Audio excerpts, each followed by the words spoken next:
الحمد لله رب العالمين والعاقبة للمتقين والصلاة والسلام على رسوله محمد وآله وأصحابه أجمعين أما بعد فأعوذ بالله من الشيطان الرجيم بسم الله الرحمن الرحيم اتل ما أوحي إليك من الكتاب وأقم الصلاة إن الصلاة تنهى عن الفحشاء والمنكر ولذكر الله أكبر والله يعلم ما تصنعون. وقال النبي صلى الله عليه وسلم من عمل أن الصلاة حق واجب دخل الجنة او كما قال علیہ الصلاۃ والسلام.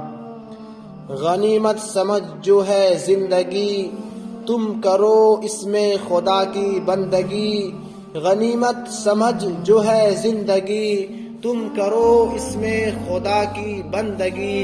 گزارا جو 2 دن کا کرنا ہے کر لو قیام اس میں ہرگز کسی کا نہیں. ہزاروں حسین اور نزاکت کے پتلے کہاں ہے ان کا پتہ ملتا نہیں. وہ سب مٹ گئے ہم بھی یوں ہی مٹیں گے یہ عبرت کی جا ہے تماشا نہیں. میرے محترم بزرگوں اور دوستوں، کتابوں میں لکھا ہے کہ ہر انسان کے 3 طرح کے دوست ہوا کرتے ہیں. ایک وہ دوست جو انسان کے مرتے ہی اس کا ساتھ چھوڑ دیتا ہے. دوسرا وہ دوست جو قبر تک ساتھ جاتا ہے. اور تیسرا وہ دوست جو قبر میں بھی ساتھ رہتا ہے. پہلا دوست مال ہے، دوسرا دوست آل ہے یعنی اولاد، تیسرا دوست اعمال ہے. میرے دوستو، وہ مال جس کو حاصل کرنے کے لیے آدمی صبح سے شام تک محنتیں کرتا ہے، وہ مال جس کو حاصل کرنے کے لیے آدمی دن کو دن رات کو رات نہیں دیکھتا، وہ مال جس کو حاصل کرنے کے لیے آدمی ٹھنڈی گرمی کی مشقتیں برداشت کرتا ہے، وہ مال جس کو حاصل کرنے کے لیے آدمی اپنی پوری عمر گنوا دیتا ہے. پھر اس محنت کے بدولت آدمی چاہے جتنی بینک بیلنس کر لے، چاہے جتنی فیکٹریاں اور گاڑیاں خرید لے، چاہے جتنی دکان مکان اور حویلیاں تیار کرا لے، چاہے جتنی زمین جائیداد اور دولت کے انبار لگا لے، مگر جیسے ہی وہ مرتا ہے اس کی ساری حکومت، اس کی ساری دولت اس کے ہاتھ سے نکل کر دوستوں کی ملکیت اور قبضے میں چلی جاتی ہے. پھر اس کو ملتا کیا ہے جس کو شاعر کہتا ہے فقط 2 گز کفن کے اور کچھ نہیں ملتا، کبھی تار سانسوں کے ہمارے جب ٹوٹ جاتے ہیں. میرے دوستو، دوسرا ساتھی آل ہے، یعنی آل اولاد عزیز رشتہ دار. وہ اولاد جن کا پیٹ بھرنے کے لیے، وہ اولاد جن کے پیٹ کے خاطر آدمی صبح سویرے ہی چڑیوں کی طرح نکل جاتا ہے اور شام کو تھک ہار کر گھر واپس آتا ہے. وہ اولاد جن کو خوش کرنے کے لیے آدمی اپنی بھوک اپنی پیاس کو قربان کرتا ہے. وہ اولاد جن کی آرام و راحت کے لیے آدمی اپنی نیند اپنا آرام سب کچھ بھول جاتا ہے. وہ اولاد جن کی ترقی اور مستقبل کے خاطر آدمی اپنی عبادتیں چھوڑ کر تجارتیں کرتا ہے. وہ اولاد وہی گھر کے افراد اس کو اپنے کندھوں پر لاد کر بے رحم قبر کے حوالے کر آتے ہیں اور اس کی قبر میں مٹی ڈال کر ہاتھ جھاڑتے ہوئے کہتے ہیں، جن کی ترجمانی کسی شاعر نے کیا ہی خوب کیا ہے. کہا احباب نے دفن کے وقت ہم کیوں کر وہاں کا حال جانے. کہا احباب نے دفن کے وقت ہم کیوں کر وہاں کا حال جانے. قبر تک آپ کی تعظیم کر دی اب آگے آپ کا اعمال جانے. جب مردہ یہ دیکھتا ہے کہ اپنے اور پرائے منہ موڑ کر اور رخ پھیر کر اب جانے لگے ہیں تو روتا ہوا کہتا ہے، دبا کے سب قبر میں چل دیے دعا نہ سلام. دبا کے سب قبر میں چل دیے دعا نہ سلام. ذرا سی دیر میں کیا ہو گیا ہے زمانے کو. میرے دوستو، جب ماں بیٹا باپ بھائی کا کام آتا نہیں، ساتھ مردے کے کوئی جاتا نہیں، تو ہم اس چیز پر محنت کیوں نہ کریں جو قبر میں بھی ہمارا ساتھ دے، جو میدان محشر میں بھی ہمارا ساتھ دے، جو پل صراط پر ہمارا مددگار بنے، جو جہنم سے بچا کر ہم کو جنت میں لے جائے۔ آج ہم اس بات کی فکر سب سے زیادہ کرتے ہیں کہ ہماری دنیا بہتر سے بہتر ہو جائے، مگر اس بات کی فکر کیوں نہیں کرتے کہ ہماری آخرت بھی بہتر سے بہتر بن جائے۔ یاد رکھیے، جو شخص آخرت کی فکر چھوڑ کر صرف اپنی دنیا کی فکر میں لگتا ہے تو اللہ تبارک و تعالی اس کے دل میں لالچ کی آگ بھڑکا دیتے ہیں، اور جس کے دل میں لالچ کی آگ بھڑکنے لگتی ہے تو پھر اس کو کبھی چین و سکون نہیں ملتا۔ اس کو اگر پوری دنیا کی دولت اور خزانے بھی مل جائے مگر ایسے لالچی کی پیاس اس طرح نہیں بجھتی جس طرح مرنے والے کی پیاس نہیں بجھتی۔ کتابوں میں لکھا ہے کہ جب آدمی مرنے لگتا ہے تو اس کو ایسی شدت کی پیاس لگتی ہے کہ اس کو چاہے پورا کا پورا سمندر پلا دیا جائے مگر پھر بھی وہ دنیا سے پیاسے ہونے کی حالت میں رخصت ہوتا ہے۔ ایسے ہی دنیا کا لالچی چاہے اس کو پوری دنیا کی دولت، پوری دنیا کی سلطنت اور خزانہ اس کی مٹھی اور قبضے میں دے دیا جائے مگر پھر بھی اس کی پیاس نہیں بجھتی، اس کا پیٹ نہیں بھرتا۔ میرے دوستو، ایسے لالچی کی پیاس تو موت ہی بجھاتی ہے۔ لہذا جو شخص یہ چاہتا ہے کہ اللہ تبارک و تعالی اس کی دنیا بھی بنا دے اور آخرت بھی سنوار دے تو اس کو چاہیے کہ دو کام کرے۔ ایک، وہ گناہوں سے بچے۔ جو شخص گناہوں سے بچ کر زندگی گزارتا ہے تو اللہ تبارک و تعالی اس کو ایسی جگہ سے روزی دیتا ہے جہاں سے اس کو کبھی وہم اور گمان بھی نہیں ہوتا۔ اگر کوئی گناہ بھول کر ہو بھی جاتا ہے تو وہ فوراً اللہ تبارک و تعالی کے سامنے توبہ اور استغفار کر لیتا ہے تو اللہ رب العزت اس کی زندگی کو ایسے خوشحال اور پرمسرت بنا دیتے ہیں کہ اس کو دنیا ہی میں جنت کا مزہ آنے لگتا ہے۔ چنانچہ ایک طرف اس کے دل کو پرسکون اور اس کی اولاد کو فرما بردار بنا دیتا ہے، دوسری طرف لوگوں میں اس کی عزت اور محبت پیدا کر دیتے ہیں، تو تیسری طرف اس کی زمین جائیداد، دکان مکان اور کھیت کھلیان میں خیر و برکت کے دروازے کھول دیتے ہیں۔ اللہ تبارک و تعالی ارشاد فرماتا ہے قرآن کریم کے اندر کہ الذین آمنوا وکانوا یتقون لهم البشری فی الحیاۃ الدنیا وفی الآخرہ۔ آیت کا مفہوم ہے کہ جو لوگ گناہوں سے بچ کر زندگی گزارتے ہیں ایسے لوگوں کے لیے خوشخبری ہے، دنیا میں بھی اور آخرت میں بھی۔ دوسری چیز، جو شخص اللہ تبارک و تعالی کی عبادت کرتا ہے تو دنیا میں اس کے لیے خوشخبری ہے کہ ہم ان کو پاکیزہ اور پرسکون زندگی عطا کریں گے، اور آخرت میں وہ شخص اور ہم ان کو آخرت میں اپنے کیے کا بہترین بدلہ دیں گے۔ ایک حدیث قدسی کا مفہوم ہے کہ اللہ رب العزت ارشاد فرماتے ہیں، اے آدم کی اولاد، تم میری عبادت کے لیے اپنے وقت کو فارغ کر لو، میں تمہیں دنیا کمانے سے فارغ کر دوں گا اور تم کو لوگوں کا محتاج بننے سے بھی بچا لوں گا، اور اگر ایسا نہیں کرو گے تو میں تم کو دنیا کے کاموں میں الجھا دوں گا جس سے تم ہر وقت پریشان رہو گے، ہر وقت لوگوں کی طرف للچائی نگاہوں سے دیکھو گے، مگر یہ تمہاری حسرت اور تمنا مرتے دم تک پوری نہیں ہوگی۔ تو میں یہ عرض کر رہا تھا کہ اللہ تبارک و تعالی فرماتے ہیں، اے انسان، تو اپنے وقت کو میری عبادت کے لیے فارغ کر دے، میں تمہیں دنیا کمانے سے، در در کی ٹھوکریں کھانے سے بچا لوں گا۔ میرے دوستو، آج ہم جو در در کی ٹھوکریں کھا رہے ہیں اور یہ شکایتیں کرتے پھر رہے ہیں کہ پتہ نہیں ہماری کمائی میں کیوں برکت نہیں ہوتی، اس کی بنیادی وجہ مسجد سے دوری ہے۔ نہ زندگی میں سکون، نہ گھر میں پیار محبت۔ کتابوں میں لکھا ہے کہ اللہ تبارک و تعالی جب دنیا میں اپنی رحمت اور برکت اتارنے کا ارادہ کرتے ہیں تو سب سے پہلے خانہ کعبہ کی چھت پر اتارتے ہیں، پھر وہاں سے پوری دنیا کی مسجدوں میں تقسیم کیا جاتا ہے۔ لہذا جو شخص پانچوں نمازوں کے لیے مسجد میں آتا ہے تو اس کو وہاں سے برکت ملتی ہے۔ پھر ایسا شخص جب گھر میں جاتا ہے تو اس کے گھر میں برکت ہوتی ہے، جب وہ دکان میں جاتا ہے تو اس کی دکان میں برکت ہوتی ہے، جب وہ کھیت میں جاتا ہے تو اس کے کھیت میں برکت ہوتی ہے۔ میرے دوستو، جب برکت مسجد سے مل رہی ہے اور کبھی ہم مسجد میں آئیں گے ہی نہیں تو برکت کہاں سے ملے گی؟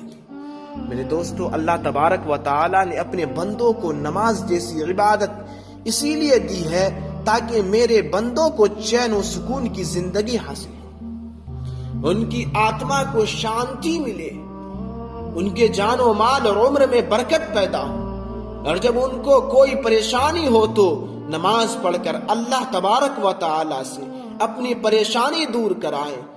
نماز اسلام کا ایسا رکن ہے کہ جس پر عمل کرنے سے پورے اسلام پر عمل کرنا آسان ہو جاتا ہے، اور نماز اسلام کا ایسا رکن ہے کہ جس پر عمل انسان کرتا ہے تو عمل کرنے سے پورے اسلام پر عمل کرنے کا ثواب ملتا ہے۔ نماز اسلام کا ایک ایسا رکن ہے جس کے اندر پورا اسلام پایا جاتا ہے، چنانچہ نماز کے اندر کلمہ بھی ہے، نماز کے اندر روزہ بھی ہے، نماز کے اندر زکوٰۃ بھی ہے، نماز کے اندر حج بھی ہے، نماز کے اندر ذکر بھی ہے، نماز کے اندر تلاوت بھی ہے، نماز کے اندر درود بھی ہے، نماز کے اندر دعا بھی ہے، نماز کے اندر معاشرت بھی ہے، نماز کے اندر معاملات بھی ہے، نماز کے اندر اخلاقیات بھی ہے، نماز کے اندر امانت داری بھی ہے۔ اسی پر بس نہیں بلکہ نماز انسان کو زندگی گزارنے کا سلیقہ بھی سکھاتی ہے، چنانچہ نماز انسان کو وقت کی پابندی کا بھی سبق سکھاتی ہے، نماز انسان کو اپنی حفاظت اور دفاع کا بھی سبق سکھاتی ہے، نماز انسان کو آپس میں مل جل کر زندگی گزارنے کا سبق سکھاتی ہے، نماز انسان کو دوسروں کی راحت اور دوسروں سے محبت کا سبق سکھاتی ہے، نماز انسان کو ماحول پاکیزہ رکھنے کا سبق دیتی ہے، نماز انسان کو اچھے اور سچے لوگوں کے ساتھ اپنی زندگی گزارنے کا بھی سبق دیتی ہے، نماز انسان کو حق بات کہنے کی جرأت بھی پیدا کرتی ہے، نماز انسان کو بندوں کے حقوق کی ادائیگی کا سبق بھی سکھاتی ہے، نماز انسان کو حیا کی بھی تعلیم دیتی ہے، اور نماز انسان کو نظر کی حفاظت کی بھی تعلیم دیتی ہے، نماز انسان کو خوشگوار اور اچھی زندگی گزارنے کا سلیقہ بھی سکھاتی ہے۔ میرے دوستو، نماز کے اندر کلمہ اس طریقے سے ہے کہ جس طرح سے ایک انسان کے لیے خدا تعالیٰ کی خدائی کا اور رسول کی رسالت کا اقرار کرنا ضروری ہوتا ہے، ورنہ وہ مسلمان ہی نہیں ہوگا، اسی طرح نماز میں بھی خدا تعالیٰ کی خدائی کا اور رسول کی رسالت کا اقرار کرنا ضروری ہے، ورنہ اس کی نماز نہیں ہوگی۔ چنانچہ آدمی التحیات میں خدا تعالیٰ کی خدائی کا اشہد ان لا الہ الا اللہ سے اور اشہد ان محمدا عبدہ ورسولہ سے اور رسول کی رسالت کا اقرار کرتا ہے۔ نماز کے اندر روزہ اس طرح سے ہے کہ جس طرح سے آدمی روزہ کی حالت میں کچھ کھا پی نہیں سکتا، اسی طرح نماز میں بھی آدمی کچھ کھا پی نہیں سکتا۔ نماز کے اندر زکوٰۃ بھی ہے۔ اس ترقی یافتہ دور میں پیسہ سے زیادہ وقت کی اہمیت اور ویلو ہے، لہذا جس طرح آدمی زکوٰۃ میں مال سے کچھ حصہ اللہ کے راستے میں خرچ کرتا ہے، اسی طرح آدمی اپنے وقت کا بھی کچھ حصہ اللہ کے راستے میں خرچ کرتا ہے۔ نماز کے اندر حج بھی ہے، جس طرح سے آدمی بیت اللہ تشریف لے جاتا ہے، طواف کرتے ہوئے اللہ تبارک و تعالیٰ کی طرف دھیان لگائے رہتا ہے، اسی طرح آدمی نماز میں بھی بیت اللہ کی طرف منہ کر کے اللہ رب العزت کی طرف دھیان جمائے رہتا ہے۔ جس طرح آدمی حج میں صفا اور مروہ کے درمیان سعی کرتا ہے، اسی طرح سے آدمی نماز کے اندر بھی قیام سے سجدہ سے اور سجدہ سے قیام کی طرف سعی کرتا ہے۔ جس طرح آدمی حج میں وقوف عرفات وغیرہ کرتا ہے، اسی طرح سے آدمی نماز میں بھی قیام کی صورت میں وقوف کرتا ہے۔ نماز کے اندر تلاوت بھی ہے، جس طرح سے آدمی تلاوت میں قرآن کریم کا کچھ حصہ پڑھتا ہے، اسی طرح سے نماز میں بھی قرآن کریم کا کچھ حصہ تلاوت کرتا ہے۔ نماز کے اندر ذکر بھی ہے اور تسبیح بھی ہے کہ آدمی نماز کے اندر قوما، رکوع اور سجدہ ربنا لک الحمد، سبحان ربی العظیم اور سبحان ربی الاعلی کہتا ہے۔ نماز معاشرت کی بھی تعلیم دیتی ہے۔ معاشرہ کہتے ہیں چند خاندانوں کا آپس میں مل جل کر زندگی گزارنا۔ اللہ رب العزت یہ چاہتے ہیں کہ میرے بندے آپس میں ایک ہو کر نیک ہو کر زندگی گزارے، ایک دوسرے کے دکھ سکھ میں شریک رہیں۔ اسی لیے اللہ تبارک و تعالی نے حکم فرمایا کہ 5 وقت پورے محلے کے لوگ ایک جگہ جمع ہو کر نماز ادا کریں، تاکہ ایک دوسرے کی خیر و خیریت، خبر و خیریت معلوم ہو سکے۔ کوئی بیمار ہو تو اس کی خبر گیری کر سکے، کوئی پریشان حال ہو تو اس کی غم پریشانی دور کر سکے۔ اسی طرح زندگی گزارنے میں آپس میں مؤدب اور محبت پیدا ہوگی۔ معلوم ہوا نماز آپس میں مل جل کر محبت سکھانے کا ایک طریقہ ہے۔ اسی لیے اللہ کے نبی صلی اللہ علیہ وسلم نے فرمایا، میرا جی چاہتا ہے کہ میں ان لوگوں کے گھروں کو آگ لگا دوں جو جماعت چھوڑ کر تنہا اپنے گھروں میں نماز ادا کرتے ہیں۔ میری دوستو، جب اللہ تبارک و تعالی جماعت چھوڑ کر اکیلے نماز پڑھنے کو پسند نہیں کرتے تو پھر اکیلے رہ کر زندگی گزارنے کو کیسے پسند فرمائیں گے؟ آج کل نوجوان اپنے ماں باپ سے الگ ہو کر زندگی گزارنے کو پسند کرتے ہیں۔ ان کی مثال تو ایسے ہے جیسے جسم کا کوئی حصہ جسم سے الگ ہو کر زندگی گزارنے کی کوشش کرتا ہے، اور جسم کا جو حصہ جسم سے الگ ہو کر زندگی گزارے گا تو اس میں کیڑے پڑیں گے۔ یہ عمل اس کے موت کی دلیل ہے۔ ایسے ہی جو نوجوان اپنے ماں باپ سے الگ ہو کر زندگی گزارے گا تو یہ اس کی ترقی اور اعمال کی موت کی دلیل ہے۔ اسی لیے کہا جاتا ہے کہ اتحاد اور اجتماعیت میں برکت ہے، اور نا اتفاقی اور انفرادیت میں بے برکتی ہے۔ نماز انسان کو آپس میں صلح رحمی کے ساتھ زندگی گزارنے کا سلیقہ سکھاتی ہے۔ اللہ کے نبی صلی اللہ علیہ وسلم نے ارشاد فرمایا، مسلمان کسی مسلمان سے 3 دن سے زیادہ بول چال بند رکھتا ہے اور آپس میں صلح اور صفائی نہیں کرتا ہے تو اللہ تبارک و تعالی اس کی نماز قبول نہیں فرماتے۔ اسی طرح جو عورت بلا کسی شرعی عذر کے اپنے شوہر سے ناراض ہو کر اپنے گھر چلی جاتی ہے تو جب تک وہ واپس نہیں چلی جاتی اللہ تبارک و تعالی اس کی نماز قبول نہیں فرماتے۔ تو معلوم یہ ہوا نماز آپس میں مل جل کر صلح صفائی کے ساتھ زندگی گزارنے کا حکم دیتی ہے۔ اللہ کے نبی صلی اللہ علیہ وسلم نے ارشاد فرمایا، جو شخص جمعہ کے دن غسل کر کے اور اپنی بیوی کی خوشبوؤں میں سے کچھ خوشبو لگائے اور مسجد میں آ کر کسی کو تکلیف دیے بغیر جہاں جگہ ملے وہیں بیٹھ جائے تو اللہ تبارک و تعالی اس جمعہ سے پچھلے جمعہ تک اس کے تمام گناہوں کو معاف فرما دیتی ہے۔ آدمی بیوی کی خوشبوؤں میں سے خوشبو کب استعمال کرے گا؟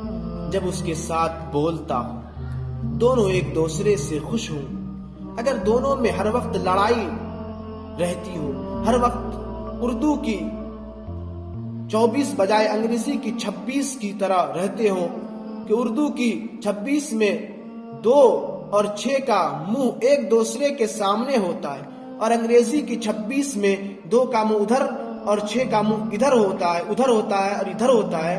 جو خاوند بیوی سے اور بیوی خاوند سے تنگ آ چکی ہو تو آپس میں خوشگوار زندگی کیسے گزارے گی؟ تو معلوم ہوا نماز انسان کو خوشگوار زندگی گزارنے کا سلیقہ سکھاتی ہے۔ نماز انسان کو حقوق العباد یعنی بندوں کا حق ادا کرنے کا بھی سلیقہ سکھاتی ہے۔ اللہ کے نبی صلی اللہ علیہ وسلم نے ارشاد فرمایا، جب تم کسی کے گھر جاؤ تو میزبان گھر کے مالک کی اجازت کے بغیر وہاں نماز مت پڑھاؤ۔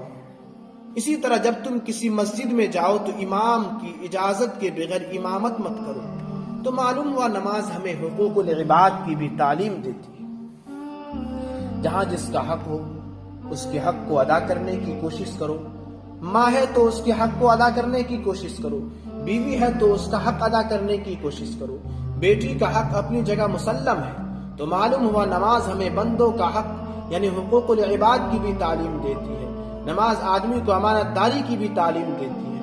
اللہ کے نبی صلی اللہ علیہ وسلم نے ارشاد فرمایا، وہ شخص چور ہے، امانت میں خیانت کرنے والا ہو، جو رکوع اور سجدہ کو مکمل طور پر ادا نہ کرے۔ میرے دوستو، نماز ایک امانت ہے، اور یہ حقیقت ہے کہ جو شخص نماز مکمل طور پر ادا نہیں کرتا وہ کاروبار میں، روپیہ پیسہ میں، لین دین میں صحیح ادائیگی نہیں کرے گا۔ تو معلوم ہوا نماز آدمی کو امانت داری کا بھی سبق سکھاتی ہے. نماز انسان کو حق گوئی یعنی حق بات کہنے کا جرأت مندی کا بھی سبق سکھاتی ہے. آپ جانتے ہیں کہ اگر امام نماز میں قرات، قیام، رکوع، سجود میں کوئی غلطی کرتا ہے تو شریعت کا حکم ہے فوراً اس کو ٹوکو، اس کو لقمہ دو. اس کی حکمت یہی ہے کہ جہاں حق بات کہنے کی ضرورت پڑے وہاں خاموش اور چپ نہ رہو، چاہے اپنے وقت کا امام، حکمراں اور بادشاہ کیوں نہ ہو.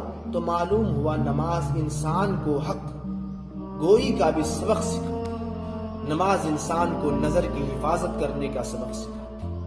اس لیے نماز کو حکم دیا، نمازی کو حکم دیا گیا کھڑے ہونے کی حالت میں سجدہ کی جگہ، رکوع کی حالت میں پیر پر، سجدہ کی حالت میں ناک کے نتھے پر، اتحیات میں اپنے دامن پر نظر رکھو. اور جو شخص نماز میں اپنی نظر کو قابو میں نہیں رکھتا، ادھر ادھر دیکھتا ہے، وہ نماز سے باہر بھی اپنی نظر پر قابو نہیں رکھ پائے گا. وہ بازاروں میں بھی نامحرم عورتوں پر نظر ڈالے گا.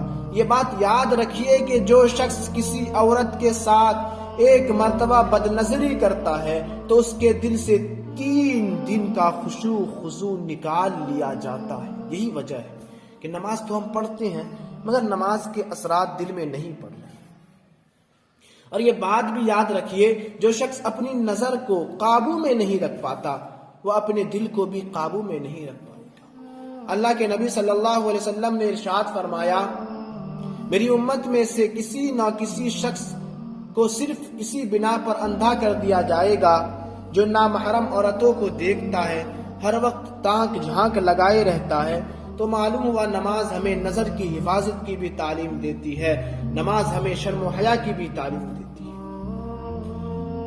اللہ کے نبی صلی اللہ علیہ وسلم نے ارشاد فرمایا جو عورت ننگے سر یا کھلا سینہ، ہاف آستین، باریک لباس اور کپڑا پہن کر نماز پڑھتی ہے تو اس کی نماز نہیں ہوگی. اسی طرح جو مرد بنیان میں نماز پڑھتا ہے تو اس کی نماز نہیں ہوگی. اسی طرح جب مردوں کے لیے نماز میں چڈیاں پہن کر جائز نہیں تو نماز سے باہر چڈیاں پہن کر گھومنا کیسے جائز ہوگا.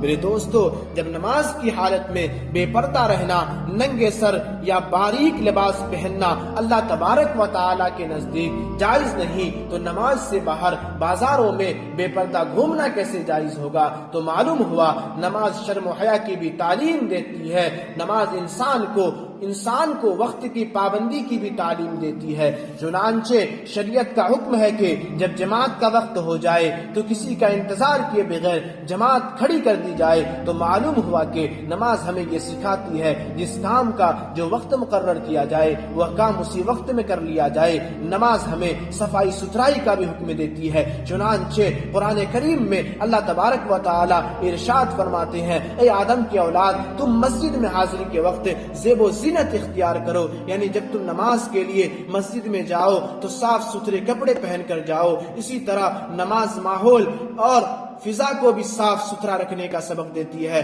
چنانچہ اللہ کے نبی صلی اللہ علیہ وسلم نے ارشاد فرمایا جس کے منہ سے بدبو آتی ہے یا کچی پیاز کھا لینے یا لہسن یا کسی شخص کو ایسی بیماری لگ گئی ہو جس سے لوگوں کو نفرت اور گھن لگتی ہو تو اس کو مسجد میں آنے کی اجازت نہیں. تو معلوم ہوا شریعت جہاں انسان کو اپنا بدن صاف ستھرا رکھنے کا حکم دیتی ہے وہیں اپنے آس پاس اور اپنے گھر کے ارد گرد کا ماحول کو بھی پاک صاف رکھنے کا حکم دیتی ہے اور وہیں دوسروں کو آرام و راحت کا بھی خیال رکھنے کا حکم دیتی ہے. نماز دوسروں کو تکلیف پہنچانے سے باز رہنے کی بھی تعلیم دیتی ہے. چنانچہ اللہ کے نبی صلی اللہ علیہ وسلم نے ارشاد فرمایا جو شخص نماز کے لیے حاضر ہو اور دیکھے کہ مسجد بھر چکی ہے تو وہ زبردستی بیچ میں گھسنے اور لوگوں کی گردنیں فلانگ کر آگے پہنچنے کے بجائے وہیں پچھلی صف میں جہاں جگہ ملے بیٹھ جائے تو اللہ تبارک و تعالی اس کو 2 گنا ثواب عطا فرمائیں گے. اور جو شخص لوگوں کی گردنیں فلانگتے ہوئے آگے صف میں جائے تو اللہ تبارک و تعالی قیامت کے دن اس کو جہنم کا پل اس طرح بنائیں گے کہ لوگ اس کے اوپر سے چل کر جہنم پار کریں گے۔ میرے دوستو، جب ایک مسلمان کو ادنا سی تکلیف پہنچانا اللہ تبارک و تعالی کو برداشت نہیں تو کسی مسلمان کو مارنا، کسی مسلمان کو ستانا، کسی مسلمان کو دلی تکلیف پہنچانا اللہ تبارک و تعالی کو کیسے برداشت کریں گے اللہ تبارک و تعالی؟ تو یہ معلوم ہوا کہ نماز ہمیں دوسروں کی آرام اور دوسروں کی راحت کا خیال رکھنے کا بھی حکم سکھاتی ہے۔ میرے دوستو، ان باتوں سے معلوم ہوا کہ نماز تمام عبادتوں کا مجموعہ ہے۔ جس طرح پورے قرآن کریم کا خلاصہ سورہ فاتحہ میں رکھا گیا ہے، اسی طرح سے تمام عبادتوں کا خلاصہ نماز میں رکھا گیا ہے۔ جب پورے قرآن کریم کا خلاصہ سورہ فاتحہ میں اور تمام عبادتوں کا خلاصہ نماز کو ایک ساتھ پڑھا جائے گا تو اندازہ کیجئے نماز پڑھنے کا آدمی کتنا ثواب ملتا ہے۔ نماز پڑھنے کا آدمی کو کتنا ثواب ملتا ہے۔ یہی وجہ ہے کہ اللہ تبارک و تعالیٰ کے یہاں نماز پڑھنے سے آدمی کو جتنا ثواب ملتا ہے وہ کسی اور عبادت پر نہیں ملتا۔ جب زمین سخت ہوتی ہے تو اس پر ہل چلانا مشکل ہوتا ہے، لیکن جب زمین پر ہل چلا کر اس کو نرم کر لیا جاتا ہے تو پھر بیج بونا آسان ہو جاتا ہے۔ اسی طرح سے دین پر عمل کرنا ہمارے لیے اس وقت تک دشوار ہوتا ہے جب تک ہمارے دل میں آخرت کی فکر، خدا تعالی کا خوف نہ ہو، اور ہمارے اندر خدا تعالیٰ کا خوف، آخرت کی فکر اس وقت پیدا ہوگی جب ہم نماز کی پابندی کریں گے، اور جب ہم نماز کی پابندی کریں گے تو پورے دین پر چلنا ہمارے لیے آسان ہو جائے گا۔ اسی لیے کہا جاتا ہے کہ نماز اسلام کا ایک ایسا رکن ہے جس پر عمل کرنے سے پورے اسلام پر عمل کرنا کیا ہو جاتا ہے، بہت آسان ہوتا ہے، اور نماز کی پابندی نہیں کرتا اس کے لیے دوسرے اسلام کے ارکان پر عمل کرنا بہت مشکل معلوم ہوتا ہے۔ اسی لیے سیدنا حضرت عمر فاروق رضی اللہ تعالیٰ عنہ نے تمام اسلامی حکمرانوں کے نام یہ فرمان جاری کیا تھا، فرمایا کہ میرے نزدیک سب سے زیادہ اہم چیز نماز ہے، جو اس کو ضائع کرے گا وہ دوسرے دینی کاموں کو بھی زیادہ ضائع کرنے والا ہوگا۔ اسی لیے اسلام لانے کے بعد نماز کی سب سے زیادہ تاکید کی گئی تاکہ اسلام کے دوسرے احکام پر عمل کرنا آسان ہو جائے۔ لہذا جس شخص کے اندر صحیح معنوں میں نماز پائی جائے گی اس کے اندر پورا اسلام پایا جائے گا، وہی اللہ تبارک و تعالیٰ کے نزدیک صحیح معنوں میں مسلمان ہے۔ اس سے پتہ چلا کہ جو انسان بغیر نماز کے مسلمان نہیں بن سکتا وہ نماز کے بغیر جنتی کیسے بنے گا؟ اس لیے ہم سب کو یہ پختہ ارادہ کرنا چاہیے کہ انشاءاللہ آج سے ہم نماز کی پابندی کریں گے، اپنے آپ کو جنتی بنائیں گے۔ اللہم تقبل منا انک انت السمیع العلیم وتب علینا انک انت التواب الرحیم۔ سبحان ربک رب العزت عما یصفون وسلام علی المرسلین والحمد للہ رب العالمین وما علینا الا البلاغ۔